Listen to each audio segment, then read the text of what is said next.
Perjalanan ini dimulai dari Jalan Raya Pasar Parung, tempat di mana klakson bersahutan, roda berputar tanpa saling menunggu, dan manusia berjalan dengan tujuannya masing-masing.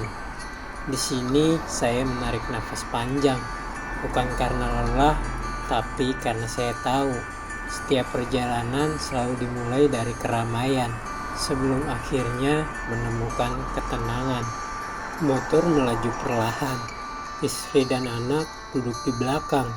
Mereka tidak berkata apa-apa, tapi kehadiran mereka sudah cukup untuk membuat perjalanan ini terasa utuh. Saya sadar perjalanan ini bukan soal seberapa jauh nanti kami melangkah, melainkan siapa yang membersamai dari awal.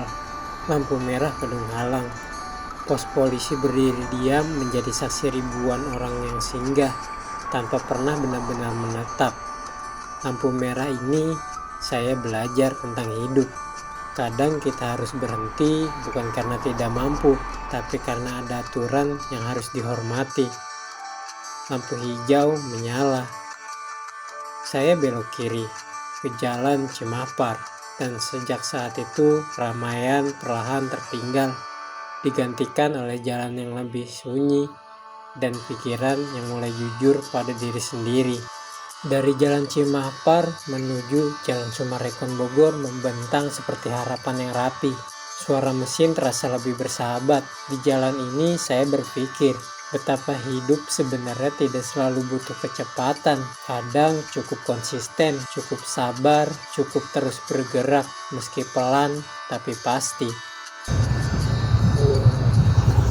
Sebenarnya kita mau jalan terobosan, cuma berhubung hari ini kita di hari Jumat, jadi di sini jalannya pasti sepi gitu kan, udah rame-rame banget. Jalan raya Puncak tidak pernah ramah. Ia tidak menjanjikan kemudahan. Motor bekerja lebih keras. Saya pun begitu. Semakin tinggi tujuan kita, semakin besar pula tenaga yang harus kita siapkan. Hujan turun tanpa aba-aba. Kami berhenti di Masjid At-Ta'awun. Istri dan anak saya memutuskan untuk makan sambil berteduh, dan saya melangkah masuk ke masjid untuk menunaikan sholat Jumat. Hujan, makanan sederhana, dan doa di tengah perjalanan ternyata itulah istirahat terbaik yang tidak pernah ada di peta perjalanan kami.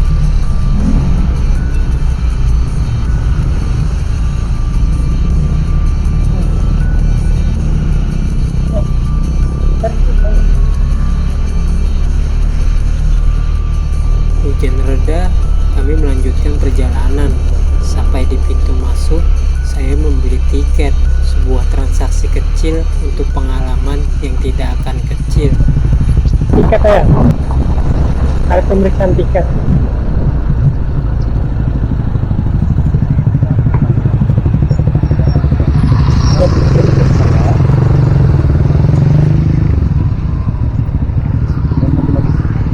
Ya, parkirnya mau kemana ini? Cuma itu aja ke Semakin.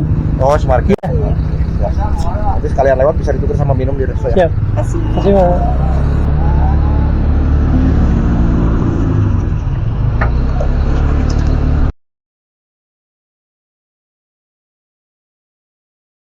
Jalanan yang awalnya mulus digantikan jalan batu yang terjal, licin, menanjak, dan tidak bersahabat.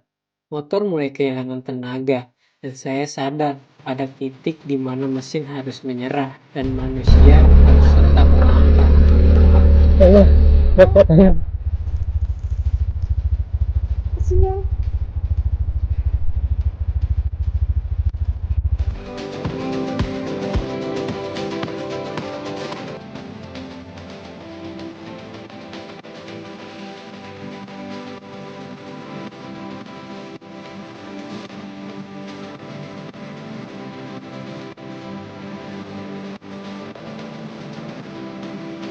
Langkah demi langkah, nafas demi nafas, tidak ada keluhan, hanya tekad yang bulat. Dan ketika akhirnya sampai, saya mengerti satu hal.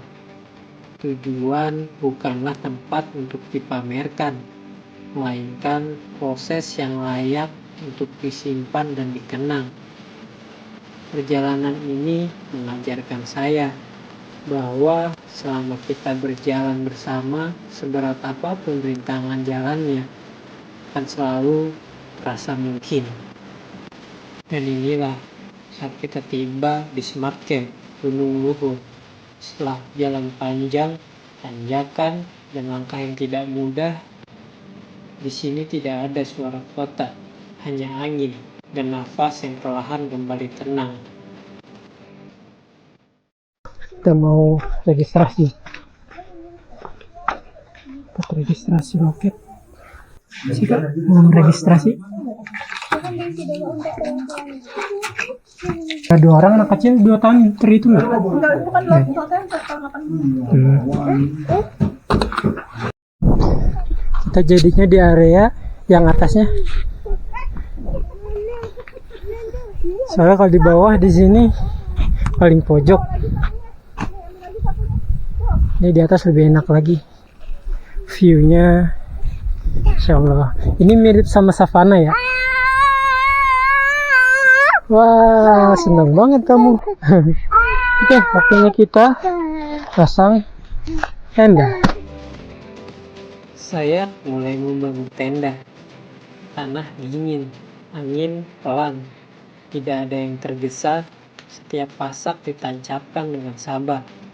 Karena di alam, semua hal baik tidak pernah lahir dari hal terburu-buru.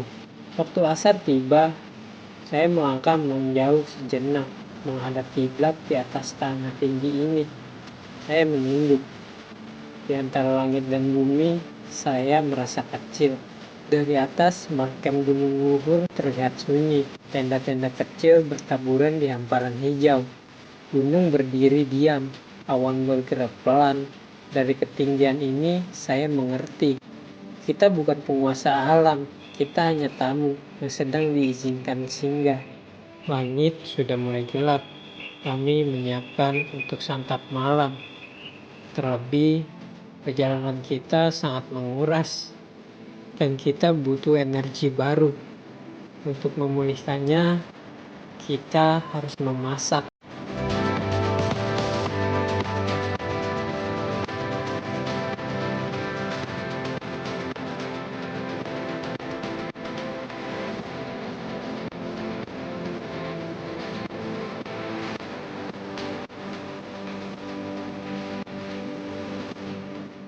Istri mulai memasak. Dan saat itu juga saya mulai menyantap. Si kecil terlalu lelah. Dia tertidur lelap. Sebelum tidur biasanya kita masak dulu makan malam. Cuacanya dingin banget sampai hidung mampet kali ini. Hampir 20 derajat kali ini di Smart Camp. Masuk dingin. Mantap. Saya habis masak yang pedas-pedas. Soalnya dingin banget suhunya. Hidung pun sampai mampet. Ini suasana malam kita. City light.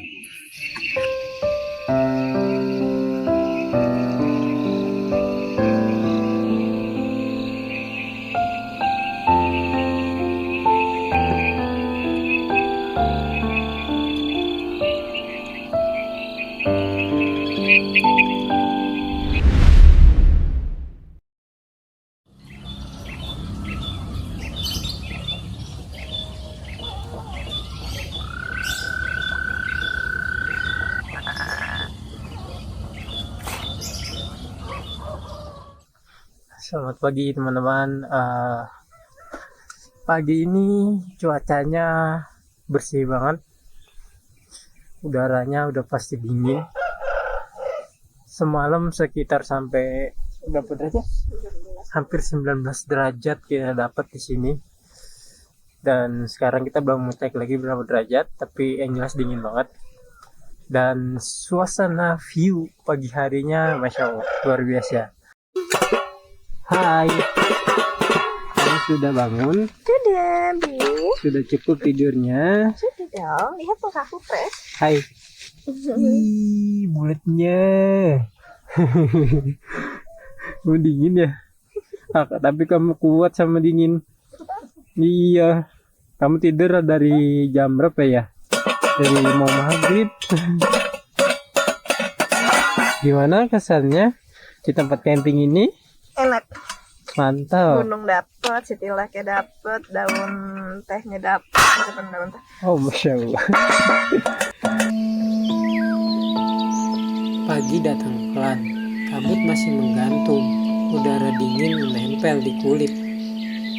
Tidak ada rasa ingin cepat pulang, tapi setiap pertemuan selalu punya waktunya untuk selesai. Gunung Luhur masih sama, tenang, diam. Dia tidak meminta apa-apa, hanya meninggalkan pelajaran tentang sabar, tentang cukup, dan tentang pulang. Langkah kami mulai menjauh, bukan untuk melupakan, tapi untuk menyimpan semua cerita. Bukan sebagai tamu yang datang sekali, tapi sebagai manusia yang pulang dengan hati yang lebih tenang.